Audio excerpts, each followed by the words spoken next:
Hello, Rambling Rector here again.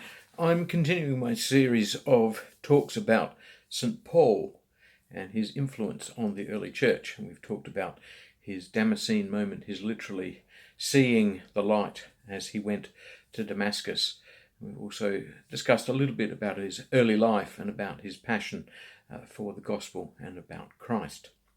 But it's important to remember that actually St. Paul lived and ministered and indeed died before the Gospels were written.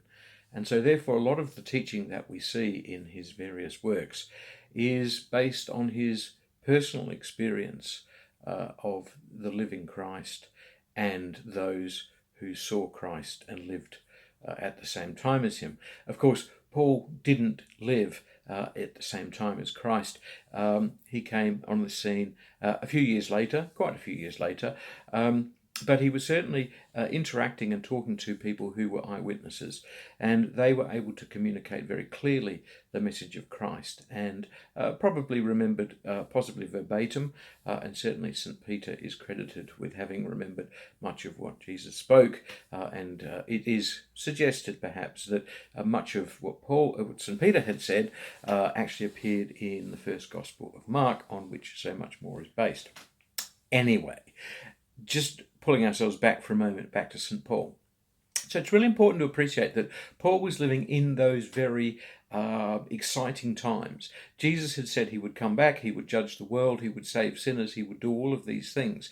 And at that precise moment in time, Paul was visiting new Christian communities around the known world at that stage, principally in what is modern-day Turkey and Greece, before eventually ending up in Italy. And so his ministry was very much to early Christian communities who had taken upon themselves to form these very small churches without much in the way of liturgy and without much in the way of doctrine, because they were basing most of what they did on this very real sense that Christ was imminent, Christ was with them, Christ was going to come again, and that this was going to happen any day soon. So there's this huge sense of urgency in the ministry of Paul. And he could see those around him in these communities perhaps struggling to sustain their earlier zeal for Christ. And remembering that it's a few years since Jesus Jesus ascended physically and then came back in the form of the Spirit.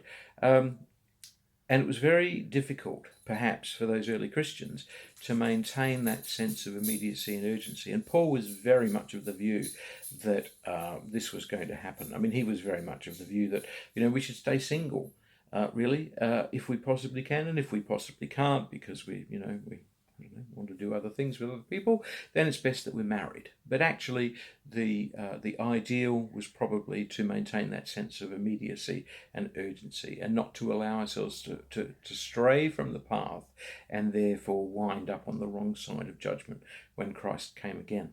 So there's very much this sense of immediacy.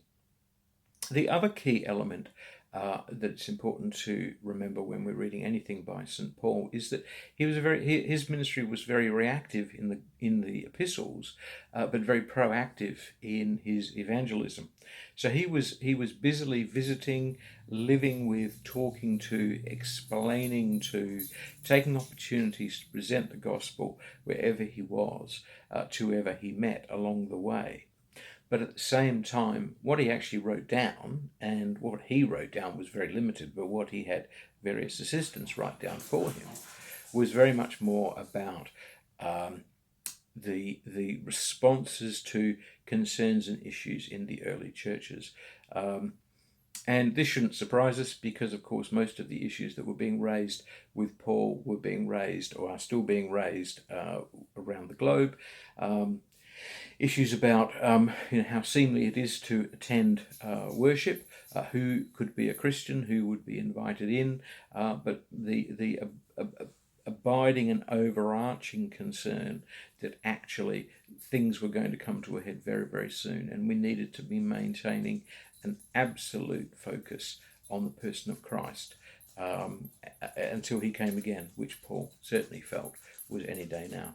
So that's a little taster of where Paul was situating his epistles. And in the next video, I'm going to talk a little bit about what we can discern from the writers of the letters that he was responding to. So I hope you'll join me for that. Don't forget to subscribe and like, and obviously leave any comments and thoughts if you'd like me to do a video in a particular direction. Thank you.